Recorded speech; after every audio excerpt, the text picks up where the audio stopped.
Assalamualaikum warahmatullahi wabarakatuh. Perkenalkan, nama saya Dewi Ayuning Tias. Di sini saya akan mengajak kalian untuk mempelajari tentang pemrograman visual sebagai syarat terpenuhinya tugas pemrograman visual. Jadi langsung aja, ayo kita belajar. Langsung saja kita mempelajari tentang pemrograman visual. Yang pertama, algoritma. Apa sih yang dimaksud algoritma? Algoritma adalah ilmu yang mempelajari cara penyelesaian masalah berdasarkan langkah yang disusun secara sistematis menggunakan bahasa yang logis dengan tujuan tertentu. Nah, teknik penulisan algoritma ada 3. Yang pertama menggunakan kalimat deskriptif, yang kedua menggunakan flowchart, dan ketiga menggunakan pseudocode. Yang pertama menggunakan kalimat deskriptif.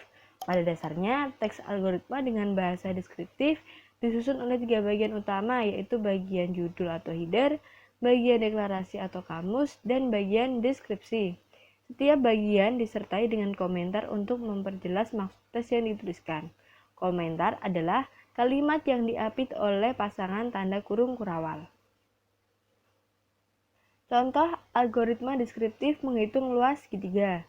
Analisis input alas dan tinggi, luas alas kali tinggi bagi 2, algoritma masukkan nilai alas segitiga dan nilai tinggi segitiga, menghitung luasnya dengan alas dan tinggi tertentu. Luas segitiga dihitung dengan rumus alas kali tinggi bagi 2, nilai luas dicetak sebagai output ke piranti keluar. Yang kedua menggunakan flowchart. Flowchart atau diagram air adalah penggambaran secara grafik dari langkah-langkah pemecahan masalah yang harus diikuti oleh pemroses. Flowchart terdiri atas sekumpulan simbol di mana masing-masing simbol menggambarkan suatu kegiatan tertentu. Flowchart diawali dengan penerimaan masukan atau input, pemrosesan masukan, dan diakhiri dengan penampilan hasil atau output. Contoh, algoritma flowchart menghitung luas segitiga. Yang pertama mulai, yang kedua input alas, selanjutnya input tinggi, luas segitiga, alas kali tinggi bagi 2, dan yang terakhir selesai. Yang ketiga menggunakan pseudocode. Pseudocode harus terdiri dari 3 bagian. Yang pertama judul algoritma, bagian yang terdiri atas nama algoritma dan penjelasan atau spesifikasi dari algoritma tersebut. Nama sebaiknya disingkat dan menggambarkan apa yang dapat dilakukan oleh algoritma tersebut. Yang kedua, deklarasi. Mendefinisikan semua nama yang digunakan di dalam program. Nama tersebut dapat berupa nama tetapan, peubah atau variabel, tipe, prosedur, dan fungsi. Yang ketiga, deskripsi. Berisi uraian langkah-langkah penyelesaian masalah yang ditulis dengan menggunakan aturan-aturan yang akan dijelaskan selanjutnya. Contoh algoritma pseudocode menghitung luas segitiga. Algoritma menghitung luas segitiga. Menghitung luas segitiga, menghitung dengan diketahui alas dan tinggi. Cetak luas. Deklarasi, variabel alas, tinggi, integer, variabel luas, real. Deskripsi, yang pertama baca alas, kedua baca tinggi, ketiga luas sama dengan alas kali tinggi bagi 2, yang keempat cetak luas, dan kelima N. Struktur data. Data adalah representasi dari fakta dunia nyata. Fakta atau keterangan tentang kenyataan yang disimpan, direkam, atau direpresentasikan dalam bentuk tulisan, suara, gambar, sinyal, atau simbol.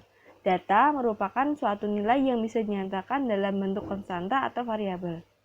Konstanta menyatakan nilai yang tetap, sedangkan variabel menyatakan nilai yang dapat diubah-ubah selama eksekusi berlangsung.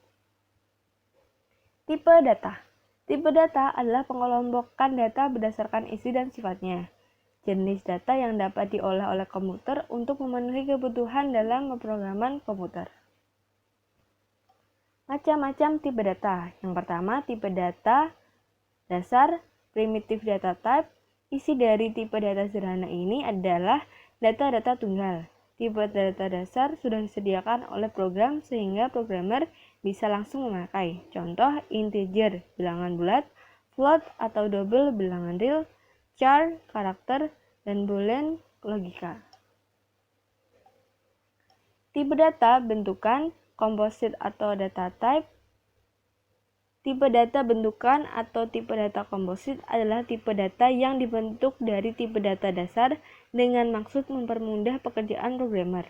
Beberapa tipe data bentukan seperti array, string, record, union, truth, dan lain-lainnya. Yang ketiga, tipe data abstrak atau abstract data type. Tipe data yang didefinisikan sendiri oleh pemrogram untuk suatu keperluan tertentu yang tidak mungkin untuk mendeklarasikan dari tipe data yang sudah ada. Contoh tipe data abstrak adalah struct, queue, list, tree, graph, dan lain-lain. Nah, selanjutnya adalah konsep dasar pemrograman visual dan tradisional.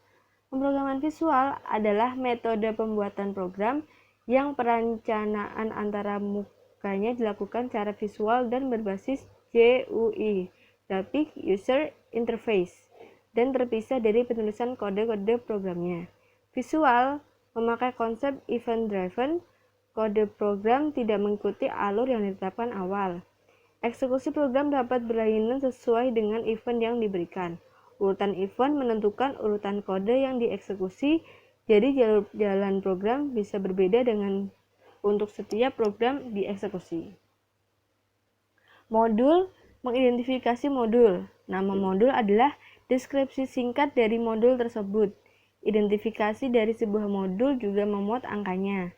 Sebuah modul dapat memiliki sebuah subordinat modul jika modul itu juga menjadi subordinat paling sedikit satu buah modul.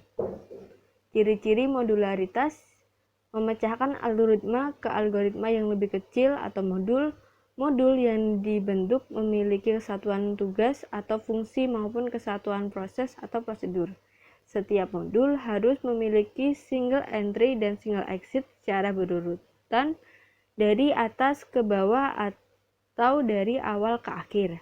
Memiliki main program atau subprogram atau modul biasanya digambarkan dengan structured chart. Sifat-sifat modul yang baik. Fan-in yang tinggi, yaitu makin sering suatu modul dipanggil oleh pengguna, maka makin tinggi nilai fan-in. Fan-out yang rendah, makin sedikit tugas yang dilakukan oleh suatu modul, makin rendah nilai fan-out. Dengan demikian, makin spesifik tugas yang dikerjakan oleh modul tersebut. Selanjutnya adalah self-contained atau memenuhi kebutuhan sendiri. Form adalah suatu objek kontrol penampung dari objek kontrol lain, dapat menerima tugas dan memberikan reaksi terhadap tindakan dari pengguna untuk kelangsungan sebuah program aplikasi. Form biasanya digunakan ketika kita meletakkan objek apa saja yang dipakai dengan program. Di dalam toolbox terdapat objek-objek yang terletak dan didesain dalam bagian form. Form merupakan suatu objek yang dipakai sebagai tempat pekerjaan program aplikasi dan tersedia secara otomatis form yang baru bila membuka program aplikasi yang baru, yaitu dengan nama form 1. Umumnya, di dalam suatu form terdapat garis titik-titik yang disebut dengan grid. Selanjutnya adalah langkah-langkah pembuatan program. Langkah yang pertama, merancang model atau bentuk yang akan ditampilkan pada sebuah form.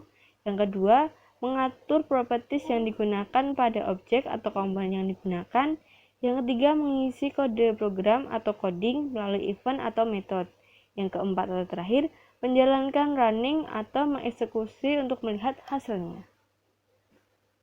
Nah, pengelompokan form dinamis, yaitu form yang dapat dengan mudah didesain seperti diubah bentuk dan ukurannya, disisipi objek kontrol atau ditugasi perintah-perintah yang diingini program.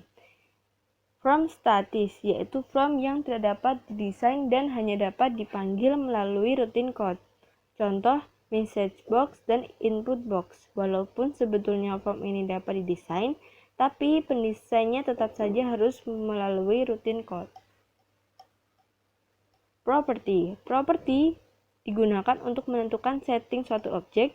Di dalam satu objek biasanya memiliki beberapa properti yang dapat diatur langsung dari jendela properties atau lewat kode program. Dalam properti kita dapat mendapatkan informasi mengenai warna, tinggi, lebar, dan posisi sebuah objek. Properti langsung saling berkaitan dengan objek yang digunakan oleh proses-proses yang ada dalam objek.